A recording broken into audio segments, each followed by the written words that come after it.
So what happens after all these natural resources are turned into products? Well, it moves here for distribution. Now, distribution means selling all the toxic contaminated junk as quickly as possible. The goal here is to keep the prices down, keep the people buying, and keep the inventory moving. How do they keep the prices down? Well, they don't pay the store workers very much, and they skimp on health insurance every time they can. It's all about externalizing the costs.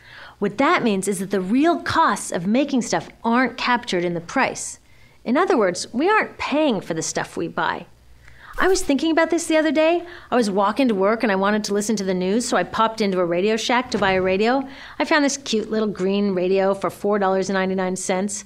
I was standing there in line to buy this thing, and I was thinking, how could $4.99 possibly capture the cost of making this radio and getting it into my hands?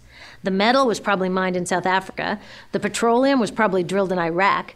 The plastics were probably produced in China. And maybe the whole thing was assembled by some 15-year-old in a maquiladora in Mexico. $4.99 wouldn't even pay the rent for the shelf space it occupied until I came along, let alone part of the staff guy's salary who helped me pick it out, or the multiple ocean cruises and truck rides pieces of this radio went on. That's how I realized I didn't pay for the radio. So who did pay? Well, these people paid with the loss of their natural resource space. These people paid with the loss of their clean air, with increasing asthma and cancer rates. Kids in the Congo paid with their future.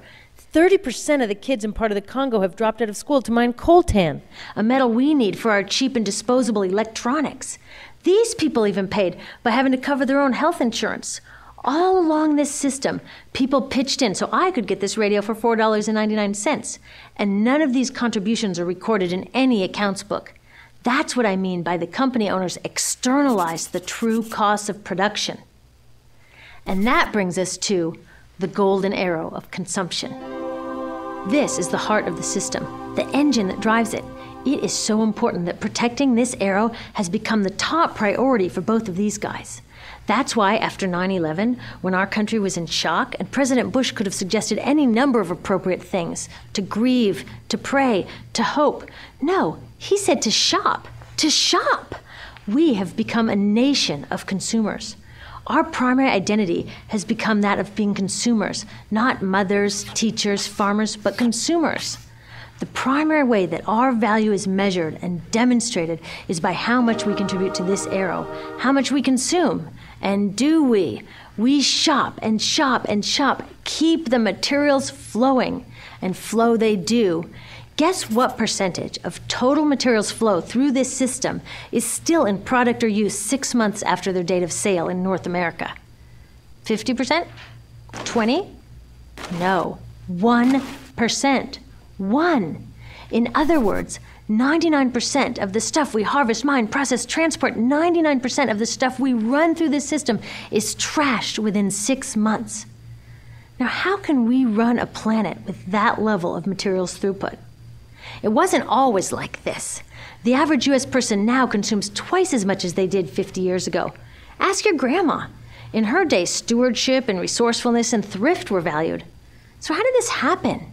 Well, it didn't just happen. It was designed. Shortly after World War II, these guys were figuring out how to ramp up the economy. Retailing analyst Victor Lebow articulated the solution that's become the norm for the whole system. He said, our enormously productive economy demands that we make consumption our way of life, that we convert the buying and use of goods into rituals, that we seek our spiritual satisfaction, our ego satisfaction in consumption. We need things consumed, burned up, replaced, and discarded at an ever-accelerating rate. President Eisenhower's Council of Economic Advisors chairman said that the American economy's ultimate purpose is to produce more consumer goods. More consumer goods? Our ultimate purpose? Not provide health care or education or safe transportation or sustainability or justice? Consumer goods? How did they get us to jump on board this program so enthusiastically? Well, two of their most effective strategies are planned obsolescence and perceived obsolescence. Planned obsolescence is another word for designed for the dump. It means they actually make stuff to be useless as quickly as possible, so we'll chuck it and buy a new one. It's obvious with things like plastic bags and coffee cups, but now it's even big stuff. Mops, DVDs, cameras, barbecues even, everything. Even computers. Have you noticed that when you buy a computer now, the technology is changing so fast that in just a couple of years, it's actually an impediment to communication? I was curious about this, so I opened up a big desktop computer to see what was inside. And I found out that the piece that changes each year is just a tiny little piece in the corner. But you can't just change that one piece because each new version is a different shape. So you gotta chuck the whole thing and buy a new one. So I was reading industrial design journals from the 1950s when planned obsolescence was really catching on. These designers are so open about it. They actually discuss how fast can they make stuff break that still leaves the consumer having enough faith in the product to go out and buy another one. It was so intentional. But stuff cannot break fast enough to keep this arrow afloat. So there's also perceived obsolescence. Now, perceived obsolescence convinces us to throw away stuff that is still perfectly useful. How do they do that? Well, they change the way the stuff looks. So if you bought your stuff a couple of years ago, everyone can tell that you haven't contributed to this arrow recently. And since the way we demonstrate our value is contributing to this arrow, it can be embarrassing. Like, I've had the same fat white computer monitor on my desk for 5 years. My coworker just got a new computer. She has a flat, shiny, sleek monitor. It matches her computer, it matches her phone, even her pen stand. She looks like she's driving in Spaceship Central, and I look like I've got a washing machine on my desk.